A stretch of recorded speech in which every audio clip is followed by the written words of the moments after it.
Hello and welcome to ABC News Washington Post Top Line. I'm Rick Klein. And I'm Zach Wolf. Every day at noon Eastern, we're right here bringing you the latest in politics, everything you need to know. It's twitter.com/Rick Klein, twitter.com/Z Byron Wolf, the man next to me. Sir, big weekend that Mr. Obama made very interesting. That's it, indeed. And the first top line is ground zero. When we left you on Friday, nobody was really talking about this mosque, but President Obama waded hip deep into it, nationalized the issue. And Rick, you've got to think that Democrats, given the public opinion surrounding this mosque near ground zero, not at ground zero, but near it, they've got to be a little frustrated. Maybe he started at the hip. By now it's the neck, because on Friday night he said one thing. On Saturday night he seemed to clarify that statement, say he wasn't necessarily endorsing this particular idea, but the damage, if there is political damage, was already done by the first day's comments. And Democrats across the country now being asked the question, do you stand with the president? And when they're answering that question, they know that the president is actually on the minority side of this issue. Next up, go west. President Obama spending 3 days of campaigning before he goes on his Martha's Vineyard vacation. He is starting the trip in Milwaukee today. He'll end up on the West Coast by the end of the day. He's also focusing on a number of governor's races, not just in Wisconsin, also Ohio and Florida. As we look to that kind of under-focused on portion of 2010, those governor's races where the census, of course, and redistricting part of that. But these are also critical states, and if you're able to hold on to those states for 2012, it makes a big difference. So a little bit of attention on some races that we haven't seen a lot of national spotlight on. That's right, and he's also going to be in a position to affect the races that we have focused on, all those Senate races. There are Senate races in each of those places that he's going. Next up, justice delayed. Word from Tom DeLay's lawyers today that the Justice Department has ended a 6.5 year investigation into his involvement in the Jack Abramoff scandal. Abramoff, by now we all know, has served his 3.5 years in prison and is working in a kosher pizzeria in Baltimore. Rick, this is good news for Republicans. You know, the swamp is officially drained, I guess. Huh? Pizza all around, I suppose. But, you know, this comes just a couple days after Ted Stevens' death and tragic death up in Alaska. And in both of these cases, these were men that stood accused of very serious wrongdoing by the Justice Department. And in both the cases, it turned out that there was nothing really there. Ted Stevens convicted, and having that thrown out, Tom DeLay has this investigation end without any charges being filed against him. Really interesting. They don't get their careers back when this happens, but they are brought down by a unit inside the Justice Department that's had a lot of problems. And we're going to see more scrutiny on that going forward. And finally today, Greenback. Jeff Green, who's running for Senate as a Democrat in Florida, is very, very rich, and he wants to become even richer by suing the St. Petersburg Times. Take a look at some of what he had to say on the trail. I am a high net worth individual who does earn a lot of money, and if my reputation is damaged, the St. Petersburg Times will be held accountable. A high net worth individual who does earn a lot of money. You don't hear many candidates talk about this, but there are a lot of candidates out there this year who are high net worth individuals.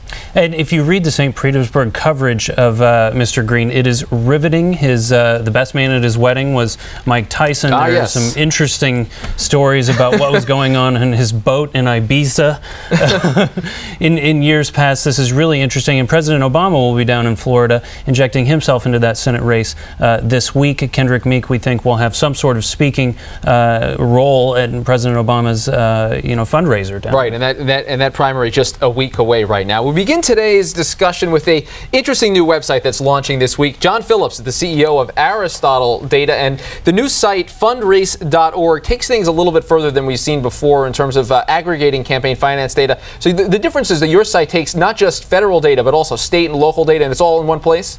That's correct. It also goes back 10 years, so it gives you a historic perspective of who's giving and where the shift in the contributions are. Well, let's talk about that shift. What is the shift? What have you seen going over this data over time? Well, certainly in 2010, the incumbents are raising a lot of money, both the Democrats and the Republicans. It used to be much more difficult to raise money because it was hard to find the donors, but both Democrats and Republicans are really shaking the tree.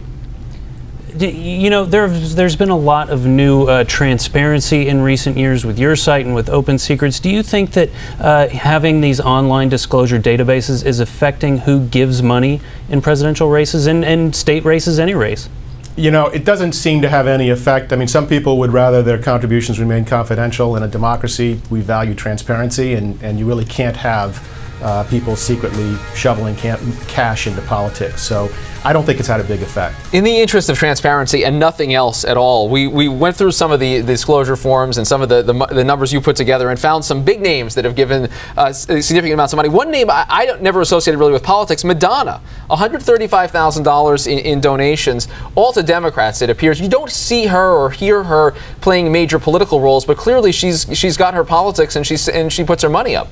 She does. There are other celebrities who do as well, but Madonna's been very generous with the pocketbook when it comes to Democrats. And Hugh Hefner is another one, $32,000 from the Playboy founder. Again, all Democrats, it appears. And that seems like it's one theme of these numbers. You're seeing a lot more celebrities giving to Democrats than Republicans. Well, yeah. I mean, my Democratic friends will tell you, as the Republicans will lament, that Hollywood is a Democratic town. But not everybody. We see Barry Manilow in there gave money to President Obama, but also to Ron Paul, so he was playing the field a little bit. There are some entertainers who give money. I mean, Chuck Norris is a Republican donor as well, but overwhelmingly the numbers don't lie, and lots of entertainers support Democratic candidates. Now, and one thing that you obviously make this product available to commercial clients as well. How can these data be used by a campaign to try to maximize the way that they can kind of play the field and figure out who's out there in terms of donations? Well, certainly the state contributor information is being mined by candidates where it's permissible to do so, to identify who's giving money and what the maximum is that they can give. The information is also very useful, of course, for reporters and for news organizations who use the information. And then for citizens who want to know who's giving money, which of their neighbors are giving money to which campaigns or candidates.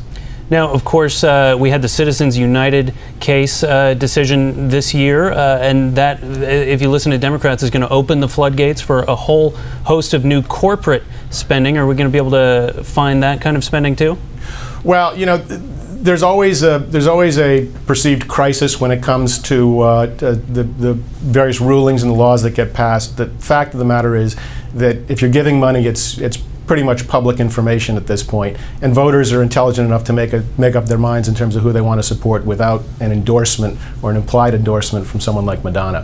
One thing I'm intrigued by is the making available the state and local information. Do you see a lot of the big donors, whether they're celebrities or elsewhere, play at local levels as well? Because you don't hear about that as much, and it's a much harder thing to track. Well, that's a very good point, and most of the big money is given. For instance, Steven Spielberg gave over $400,000, and he's very strategic in terms of how he's giving his money. He's giving a lot of money to the Democratic organizations that are the nuts and bolts, the state parties, rather than just to the candidates.